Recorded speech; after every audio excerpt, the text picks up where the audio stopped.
What's good everyone, Tristan here, and today I'd like to share with you a little bit of what it's like to stay in a luxury hostel. So as many of you already know, I travel a lot, and every time I travel, I pretty much always stay in hostels. Yet out of all the hostels I've stayed at, I've never stayed in a luxury hostel. So this is my first time staying at a luxury hostel here in Melbourne, and I gotta tell you, it's really nice, and it's a lot different than staying in maybe a typical backpacker or youth hostel. So in this video, I'm just gonna show you around this hostel, kind of show you what a luxury hostel is like, and let you know why I would or wouldn't stay in a luxury hostel again. So right off the bat, you can see this hostel has absolutely amazing view of all of Melbourne.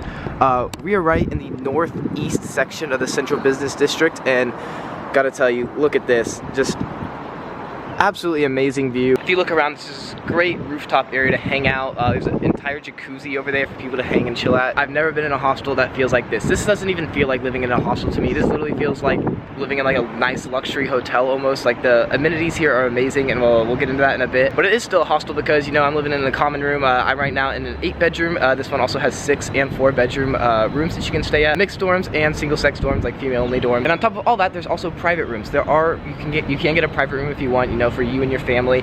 And speaking of families, that is actually one of the first big differences that I would say is I know there are family hostels. There are hostels that cater to families. Yeah, I've never been to one, and I've also never seen a family, like parents, kids, never seen that at a hostel. And I've only been here for a couple days, 3 days, and I've already seen like 3 or 4 families with 2 kids each. So it's definitely a little bit of a different crowd here at a luxury hostel. You know, it's not just all young backpackers. There are tons of people here on work holiday visas, but beyond that, you know, we have families, there's people here for work.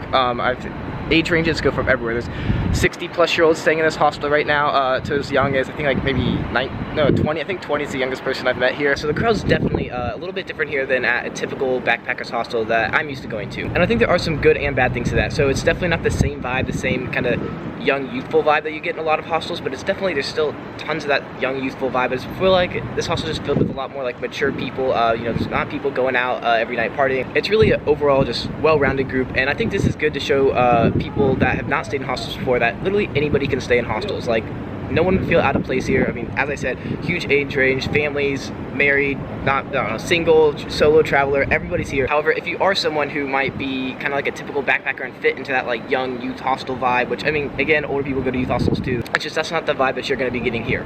Speaking of that, let's just go. I'm just going to show you all around the amenities real quick here because it is awesome. I would say the kitchen here is huge. I've never seen a hostel with such a big, nice kitchen. You know, pots, pans, everything's provided. All you have to do is pretty much bring your own food and cook. The kitchen here is also kind of like the big common area where a lot of people hang out, socialize. There's another patio just like here down there, down on the 5th floor. I would say that's definitely my favorite floor where I spend most of my time hanging out, socializing, eating, all that good stuff. There's free tea, free coffee. And on that same floor, that's also where the washers and dryers are. So, you know, not all hostels have washer and dryers, but, you know, a lot do. That's not something that only luxury hostels come with. However, I will say these are the most expensive washer and dryers I've ever seen. It costs $5 to do your laundry and then $4 to dry it, so you're paying. But hey, you know what? They gotta get their money somehow because this is insanely cheap for a luxury hostel. That is actually one of the reasons why I stayed here. It's only like $2 more than like a typical, I don't know, cheaper youth backpack hostel here. I believe I paid 22, 23 American dollars USD to stay here, and I'm here for 5 nights. But really, for everything you're getting, absolutely incredible deal. I cannot believe I'm only paying, you know, 22, 23 bucks a night